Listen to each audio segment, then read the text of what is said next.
പക്ഷെ എങ്കിൽ ഈ ഞാൻ ഏകനാണ് എന്ന സിനിമയില് ചിത്രയും താങ്കളുമായി ആദ്യം പാടിയ യുഗ്മഗാനമുണ്ടല്ലോ, പ്രണയവസന്തം.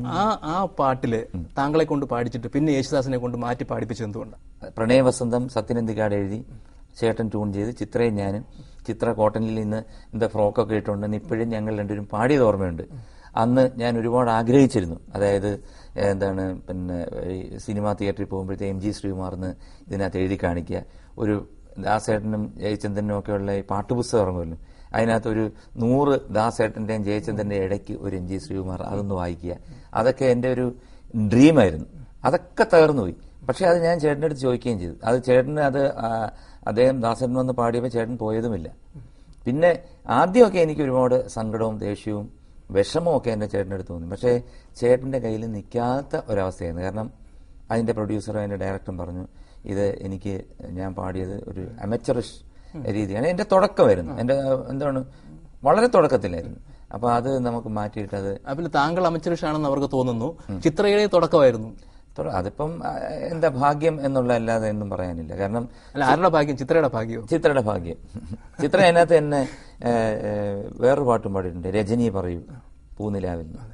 ഇപ്പൊ എം ജി ശ്രീകുമാർ എന്ന ഗായകന്റെ വിജയം കണക്കിലെടുക്കുമ്പോൾ താങ്കൾക്ക് കൂടുതൽ കടപ്പാട് താങ്കളുടെ തിരുവനന്തപുരത്തെ ചങ്ങാതിക്കൂട്ടത്തോടാണ്, സ്വന്തം ജ്യേഷ്ഠനോടല്ല എന്നുള്ളത് ശരിയല്ലേ?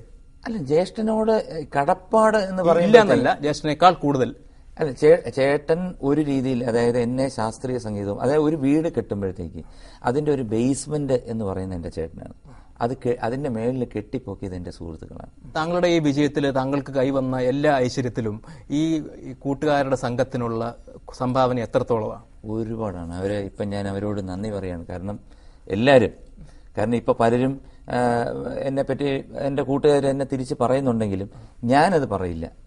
കാരണം സിനിമ എന്ന് പറയുന്നത് സ്ഥായിയായ വിരോധം കൊണ്ടു നടക്കാനുള്ള ഒരു സ്ഥാപനമല്ല.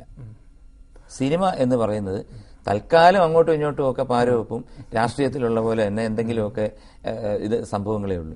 അങ്ങനെ സ്ഥായിയായിട്ട് ആരെങ്കിലും വെക്കുന്നെങ്കിൽ പുള്ളി അത് സിനിമാക്കാരനല്ല. പക്ഷെ ആ കൂട്ടത്തിലുള്ള ആളുകൾ എല്ലാവരും തന്നെ വിജയിച്ചവരാണ് സിനിമയിൽ ഏതെങ്കിലും രംഗത്ത്. പിന്നെ എന്തുകൊണ്ട് അവർക്ക് മറ്റൊരാളെ കുറിച്ച്, അവരുടെ സംഘത്തിലുണ്ടായിരുന്ന ആളെ കുറിച്ച് ഇപ്പോൾ മോശം പറയണം? എനിക്കതറിഞ്ഞൂടാ. കാരണം വെച്ച് കഴിഞ്ഞാൽ ഒരുപക്ഷെ ഇത് ഞാൻ പറഞ്ഞില്ലേ, ഇത് ഒരാൾ ഉയരുന്നതിൽ ചിലപ്പം ഓരോ വ്യക്തികൾക്ക് തോന്നുന്ന അഭിപ്രായ വ്യത്യാസങ്ങളായിരിക്കാം. പക്ഷെ അതൊക്കെ എന്താ പറയുന്ന, ഒരു മേശയുടെ ചുറ്റും കൂടി ഇരുന്ന് സംസാരിച്ച് കഴിയുമ്പോൾ മാറുന്നതേ ഉള്ളൂ. പക്ഷെ അങ്ങനെ നിങ്ങൾ തമ്മിൽ അഭിപ്രായ വ്യത്യാസം ഉണ്ടെന്ന് ഒരു വശത്ത് പറയുമ്പോൾ തന്നെ തിരുവനന്തപുരത്തെ ഒരു നായർ ലോബിയുണ്ട്, നിങ്ങളെല്ലാം കൂടെ ചേർന്ന്. ആ ലോബിയിലെ പ്രധാന പ്രവർത്തകനാണ് എം ജി ശ്രീകുമാർ എന്ന് കുറെ പേര് വിചാരിക്കുന്നുണ്ട്. ഞാൻ നായർ ലോബിയുടെ അല്ല, ക്രിസ്ത്യൻ ലോബിയുടെ അല്ല. അതൊക്കെ വെറുതെ പറഞ്ഞുണ്ടാക്കുന്നതാണ്. പിന്നെ അത് എന്തുകൊണ്ട് പറയുന്നതെന്ന് പറഞ്ഞു കഴിഞ്ഞാൽ, ഇറ്റ് ഹാപ്പൻ ലൈക്ക് ദാറ്റ്. അങ്ങനെയാണ് സംഭവിച്ചത്. കാരണം ഞങ്ങള് കൊച്ചിലേ തൊട്ട് സിനിമാ മോഹങ്ങളുമായിട്ട് നടക്കുമ്പോൾ വന്ന് കൂടിയ ചെറുപ്പക്കാരെല്ലാം നായന്മാരായിപ്പോയി. അതായത് ഒന്ന് സുരേഷ് കുമാർ, ഒന്ന് സനൽകുമാർ, ഒന്ന് പ്രിയദർശൻ, ഒന്ന് മോഹൻലാല്, പിന്നെ നെടുമുടി വേണു നാഗവള്ളി, മണിയമ്പിള്ള രാജു, ഇവരെല്ലാം നായരായിപ്പോയത് എന്റെ കുഴപ്പമില്ല കേട്ടോ. തിലകൻ ചേട്ടൻ എപ്പോഴും പറയുന്ന ഒരു കാര്യമുണ്ട്, ഇങ്ങനെ ഒരു നായർ സംഘം തനിക്കെതിരെ ഗൂഢാലോചന നടത്തുന്നു എന്ന് തിലകൻ ചേട്ടനോട് ആദ്യം പറഞ്ഞത് താങ്കളുടെ സഹോദരൻ എം ജി രാധാകൃഷ്ണനാണ്. ഒരുപക്ഷെ ചേട്ടനെന്ന് വല്ല സ്മാളും അടിച്ചു കാണും, അല്ലെന്നുണ്ടെങ്കിൽ പറയാൻ താല്പര്യമില്ല, അത് പറയത്തുമില്ല. ഈ വിജയത്തിന് മേലെ വിജയം വരുമ്പോൾ ദൈവഭക്തി കൂടുന്നതൊക്കെ സ്വാഭാവികമാണ്. പക്ഷെ ഈയിടെയായി ക്രിസ്തുവിലുള്ള വിശ്വാസം കൂടി വരുന്നു എന്നും കേൾക്കുന്നുണ്ട്. അതിനെന്തെങ്കിലും പ്രത്യേക പശ്ചാത്തലമുണ്ടോ? ഞാനൊരു ഹിന്ദുവാണ്. ഞാൻ ഏറ്റവും കൂടുതൽ ആരാധിക്കുന്ന ആരാധനാമൂർത്തി എന്ന് പറയുന്ന മൂകാംബിക ദേവിയാണ്. എല്ലാത്തിലും ഉപരി ഒരു ശക്തി എന്ന് പറയുന്നതിലാണ് ഞാൻ വിശ്വസിക്കുന്നത്.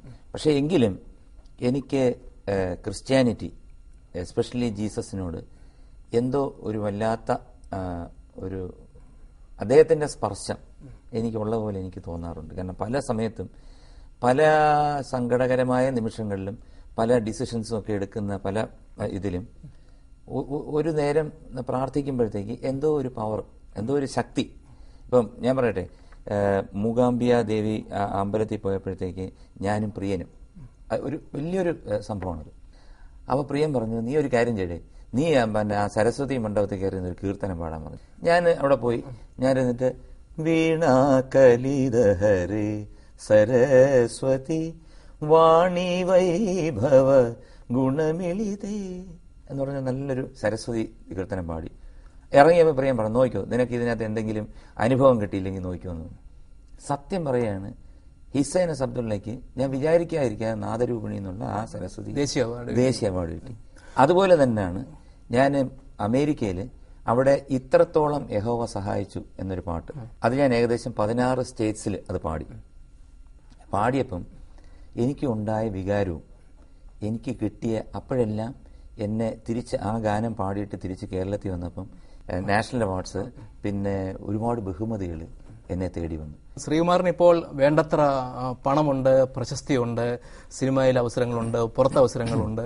ഇതെല്ലാം നഷ്ടപ്പെടാതിരിക്കാൻ വേണ്ടി ദൈവത്തെ ഇങ്ങനെ മുറുകെ പിടിക്കുന്നതാണോ എന്ന് ജോണി പറഞ്ഞാലും എനിക്ക് കുഴപ്പമൊന്നുമില്ല, ഞാനങ്ങ് സമ്മതിക്കുക. കാരണം വെച്ച് കഴിഞ്ഞാൽ നഷ്ടപ്പെടാതിരിക്കാനല്ല, ഉള്ളത് നഷ്ടപ്പെടാതിരിക്കാനും നമുക്ക് അസുഖങ്ങളൊന്നും ഉണ്ടാകാതിരിക്കാനും നല്ലത് വരുത്താനും വേണ്ടി. എന്തായാലും ഒരു കാര്യം ഞാൻ തർപ്പിച്ച് പറയുന്നു, ഞാൻ ജീസസിന്റെ ഒരു അഡമന്റ് വിശ്വാസിയാണ്. എല്ലാ കാര്യങ്ങളും ചെയ്യുമ്പോഴും ഞാൻ പ്രാർത്ഥിക്കാറുണ്ട്. നേരെ ചൊവ്വയിൽ ഞാൻ വളരെ സത്യമായിട്ട് പറഞ്ഞു, ഞാൻ വേണുഗോപാലിന്റെ പാട്ടൊന്നും ഞാൻ തട്ടിയെടുത്തിട്ടില്ല, എനിക്ക് അതിനുള്ള നേരവും ഇല്ല.